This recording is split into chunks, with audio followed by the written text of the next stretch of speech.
وہ بھی ہو گیا, وہ بھی دے دیں تو اچھا ہے. سر یہ جانشین زرداری کہتے رہے, اور ہمیں اس بات پہ فخر ہے کہ ہمارے چیئرمین صاحب جانشین زرداری بھی ہیں اور جانشین محترمہ بے نظیر بھٹو بھی ہیں. لیکن یہ طفل عمرانی جس کا ذکر تفصیل کے ساتھ کتاب میں موجود ہے, اور جو اپنے قد سے زیادہ بڑا ہونے کی کوشش کرتا ہے, لیکن یہ سمجھتا ہے کہ ہمیں اس کا ماضی اور سیاست میں آنے کی اس کی محنت نہیں پتا. خدا کی قسم پورا پاکستان جانتا ہے, یہاں ہمیں بولتے ہوئے شرم آتی ہے. لہذا موضوع پہ رہا جائے.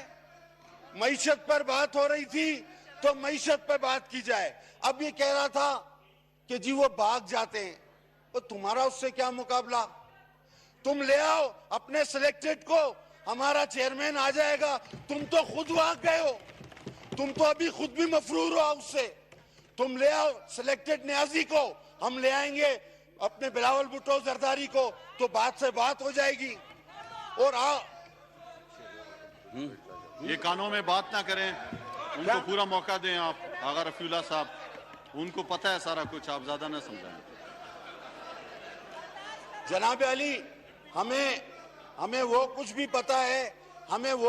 پتا ہے, کہ جو بقول اول تو ہم دیوار کے پیچھے نہیں دیکھ سکتے, ہم نے دیوار پہ چڑھ کے پیچھے ضرور دیکھ لیا ہے, ہمیں وہ بھی پتا ہے.